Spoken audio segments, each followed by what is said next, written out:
Hi, my name's Phil. I'd like to talk about politics, and the winner for the poll for today's video was about what EU officials really thought about Theresa May's Brexit strategy. Now, I have to confess to still not genuinely knowing what May's Brexit strategy actually was, or even if she had one. Her actions throughout her premiership have had less to do with Brexit, whether taking us out, as some people think she's doing, or keeping us in, as other people think she's doing, and more about holding the unravelling strands of her party together, an act of misplaced loyalty that has seen almost all sections of that party increasingly attack her and now wanting nothing more for her to bugger off, to leave completely. But in theory, Theresa May became Prime Minister specifically to carry out the Brexit process. She triggered Article 50 before she had even worked out the aims for the eventual relationship with the EU. She also triggered a general election knowing that what was to come was never going to be accepted by enough MPs to get it over the line, certainly not in her own party.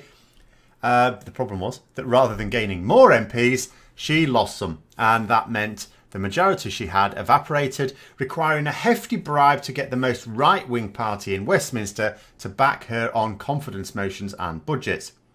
So, for over 10 years now, groups campaigning to leave the EU have known that they can't agree any post-EU future for the UK, and so long ago abandoned any attempts to make a roadmap for that future.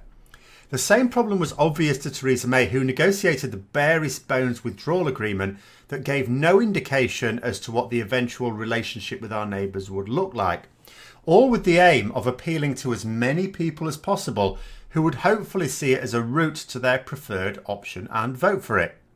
But a BBC documentary has been interviewing a number of EU officials during the process to get the European take on May's antics during Brexit. Now, there's been a few good quotes in it. One great quote was where Michele Barnea said that he needed someone on the British side who was stable, available and reliable. To which Guy Verhofstadt replied, "We can't ask too much of Britain. Don't overdo it."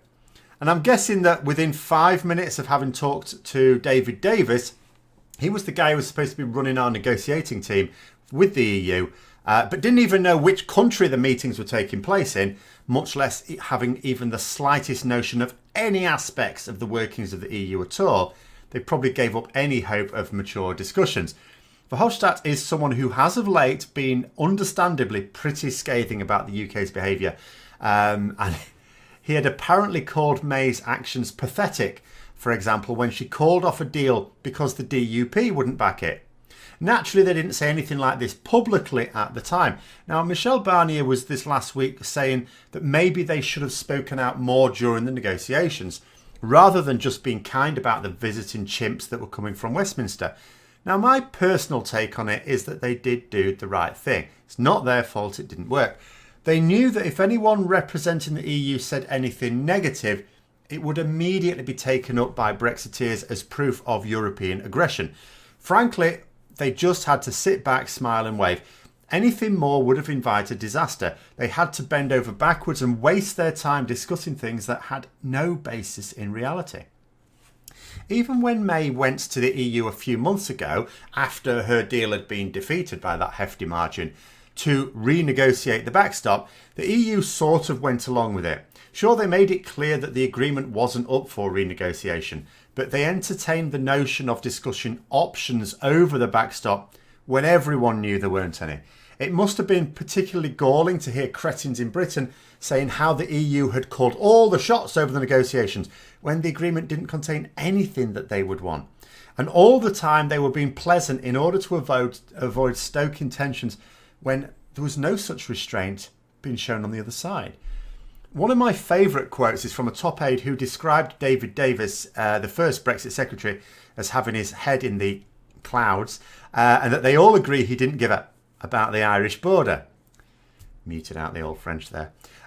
So David Davis apparently assured them that Ireland was not a problem.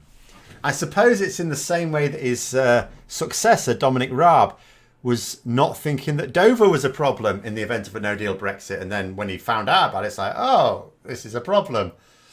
I'd better stop being the Brexit secretary now. The same one who called May pathetic as well, or Verhofstadt's like deputy, I think it was, for calling off that deal because she couldn't get the DUP on her side. And I can understand the frustration of that. So, we sort of understand May needs the DUP on side for the confidence of her government. But at the end of the day, looking at it, you're talking about 10 MPs out of an assembly of 650.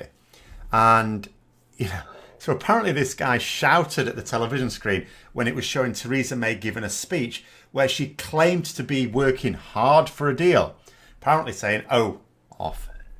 A lot of very expressive language being used. And the reporting in this documentary does paint a clear picture of a spectacular level of frustration and anger, actually, at how the Conservative government have handled this most important issue in modern British history. And I say spectacular because an awful lot of people would understand the anger and frustration. I certainly would. But at the same time, you think about these people who are carrying out these negotiations. They are seasoned at this. They are used to negotiating very complex arrangements over many years where lots of involved people want tiny little details that are just slightly out of kilter from what everyone else wants. So for people like this who absolutely must have the patience of saints to be able to carry out their work, to get riled up, just shows how badly the UK were prepared for those negotiations.